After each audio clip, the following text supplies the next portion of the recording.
She sent the text, immediately wished she could take it back, read it 17 times, decided it sounded wrong, spent the next 40 minutes writing a follow-up to explain what she actually meant.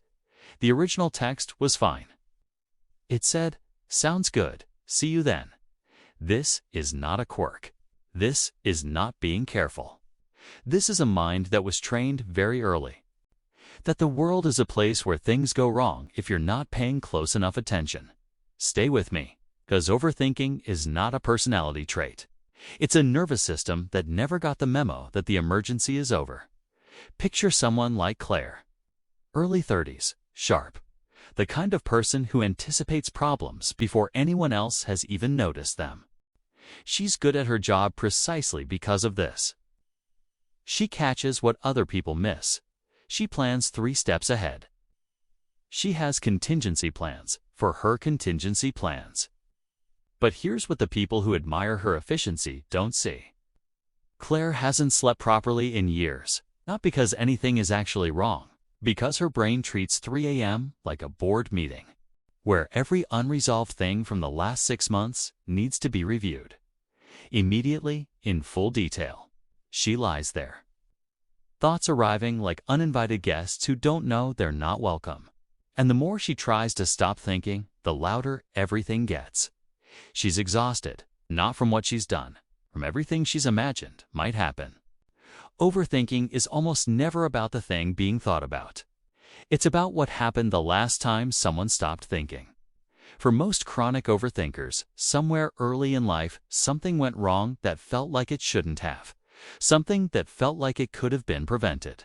If only they'd been paying more attention. If only they'd seen it coming. And the brain made a decision, not in words, in wiring. It decided that thinking more, harder, further ahead was the only reliable way to stay safe. Claire grew up in a house where things shifted without warning, a parent whose moods were unpredictable, where a good morning could become a difficult afternoon and she never quite understood why.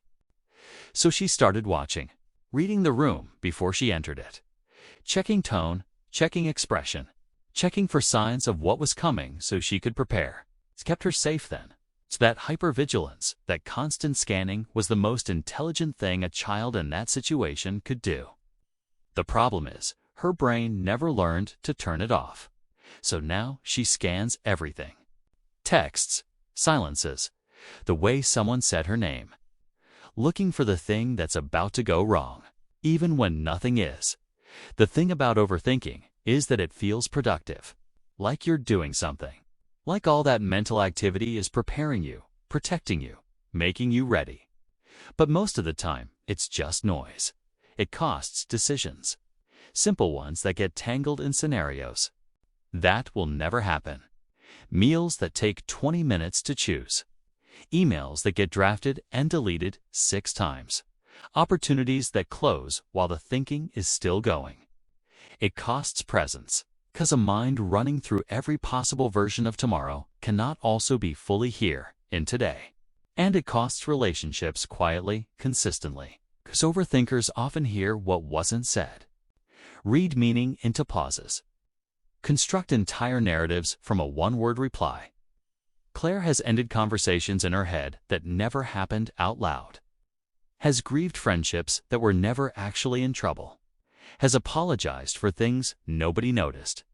Living one step ahead of reality, she sometimes misses the reality entirely.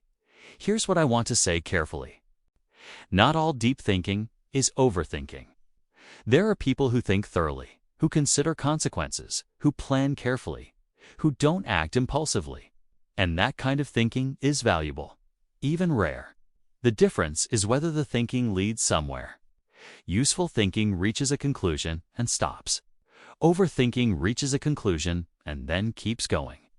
Past the answer, into the what-ifs, into the scenarios that start with, but what if I'm wrong? One is a tool, the other is a loop, and the loop left unchecked runs forever. Claire started noticing something last year, not stopping the thoughts, she couldn't do that. But noticing when the thinking shifted from useful to circular. She started asking one question when the spiral started. Is there anything I can actually do about this right now? Okay. If yes, she did it. If no, she tried, imperfectly, to set it down. Not because the worry wasn't real, but because she started to understand something she'd never quite believed before. Her brain had been running threat detection since she was a child in that unpredictable house. It had kept her safe. It had served her well. But the house was gone now. She wasn't that child anymore, scanning the room for danger. She was an adult in a different life, with different people, in a world that was more often than her brain would admit, actually fine. The thoughts didn't stop, but she stopped believing every single one of them. That made more space than she'd had in years. If you overthink everything, you are not broken. You are not weak. You are not too much. You are someone whose mind learned, in a very real situation, that paying attention was how you stayed safe. That mind kept you alive. It deserves some credit, and maybe slowly, gently, it can learn that it's allowed to rest now. If this one found you, share it. Someone in your life needs to hear this today.